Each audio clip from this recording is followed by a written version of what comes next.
5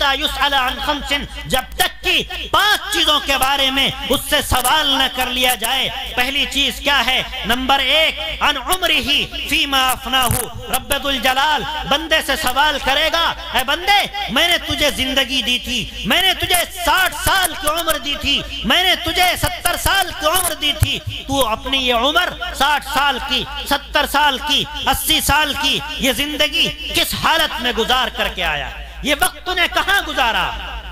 جب تک جواب نہیں دے دے گا قدم ہل نہیں سکیں گے۔ اور پھر پوچھا جائے گا وعن شبابہ فیما ابلاہ، بندے سے جوانی کے بارے میں پوچھا جائے گا، میں نے تجھے جوانی دی تھی، جوانی میں انسان پہ بھرپور طاقت ہوتی ہے، قوت ہوتی ہے، صحت ہوتی ہے، تندرستی ہوتی ہے، تو نے اپنی اس جوانی کی زندگی کو کہاں گزارا تھا؟ وعن شبابہ فیما ابلاہ، میں نے تجھے جوانی دی، تو اس جوانی کے وقت کو کس حالت میں گزار کر کے آیا ہے؟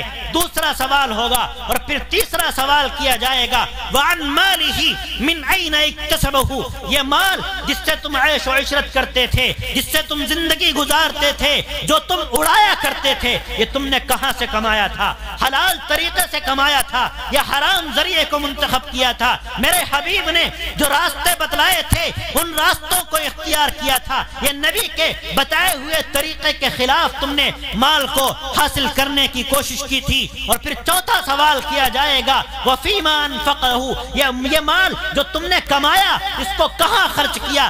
جائز راستوں میں خرچ کیا، جائز طریقوں پہ خرچ کیا، یا حرام کاموں میں اس کو عیش میں اڑا دیا تھا؟ اس کے بارے میں بھی بتاؤ۔ اور پھر ایک سوال اور کیا جائے گا، 5واں سوال ہوگا وماذا عمل فیما علم، شریعت کی، دین کی، قرآن کی، حدیث کی، آپ علیہ السلام کی سیرت اور سنت کی جتنی باتوں کا آپ کو علم ہو گیا تھا، ان تمام معلوم باتوں میں سے آپ نے کتنی باتوں پر عمل کر کے زندگی گزاری ہے؟ جب تک بندے سے ان 5 سوالوں کے جواب نہیں لے لیے جائیں گے کوئی بندہ اپنی جگہ سے قدم نہیں ہٹا سکے گا۔ عزیزو غور کرو، گریبان میں جھانکو، دیکھو، سوچو، کیا ہم قیامت کے دن رب ذوالجلال کے دربار میں جب اللہ کے سامنے کھڑے ہوں گے تو کیا ہم اللہ کے ان 5 سوالوں کا صحیح جواب دے سکیں گے یا نہیں؟ یہ ہمیں ابھی سے غور کرنا ہے۔ اگر اب تک ہم نے نہیں سوچا تو اب سے سوچ لیں، اگر اب سے بھی سوچ لیں گے رب ذوالجلال ہمارے پچھلے گناہوں کو معاف کرنے کی طاقت اور قدرت رکھتا ہے۔ اس نے صاف اعلان کرایا، اے میرے بندو، اگر تم نے گناہوں میں اپنی کمر کو دبا رکھا ہے اور گناہوں کا بوجھ تمہارے بدن پر اتنا ہے کہ تمہیں توبہ کرتے ہوئے شرم آتی ہے، تب بھی تم میرے دربار میں سچے دل سے ایک مرتبہ آ کے دیکھو تو صحیح، میں تمہارے تمام گناہوں کو بخش دوں گا۔ نبی کے ذریعے سے اعلان کرایا، قل یا عبادی الذین اسرفوا علی انفسہم لا تقنطوا من رحمت اللہ، اے محمد اعلان کر دیجئے، اے میرے وہ بندو جنہوں نے اپنی جانوں پہ ظلم کر رکھا ہے، جنہوں نے اپنی جانوں کو گناہوں کے بوجھ تلے دبا رکھا ہے، لا تقنطوا من رحمت اللہ، اللہ کی رحمت سے مایوس مت ہو، ان اللہ یغفر الذنوب جميعا، وہ تمام گناہوں کو بخشنے والا ہے، اس کے علاوہ کوئی نہیں ہے جو ہمارے گناہوں کو بخش سکے، اس کے در کے علاوہ کوئی در نہیں ہے جہاں ہم جا کے اپنے سر کو جھکا سکیں، کوئی نہیں ہے جو ہماری مرادوں کو پورا کر سکے، کوئی نہیں ہے جو ہماری مشکلوں کو آسان کر سکے۔ اگر کوئی ذات ہے تو صرف اور صرف رب ذوالجلال کی ذات ہے۔ عزیزو غور کرو، یہ 5 سوال ہیں، اگر ہم ان 5 سوالوں کا جواب دے دیں گے تو ہمارے معاملات آسان ہوں گے، اور اگر نہیں دے سکیں گے تو پھر ہمیں ابھی سے اپنے ان اعمال کے بارے میں اور ان سوالات کے بارے میں ہمیں ابھی سے اپنی خیر منانی چاہیے اور سبق حاصل کرنا چاہیے۔ رب ذوالجلال ہم سب کو آقا نامدار علیہ السلام کی تمام تر ہدایات پر عمل کرنے کی توفیق مرحمت فرمائے۔ وآخر دعوانا ان الحمد للہ رب العالمین۔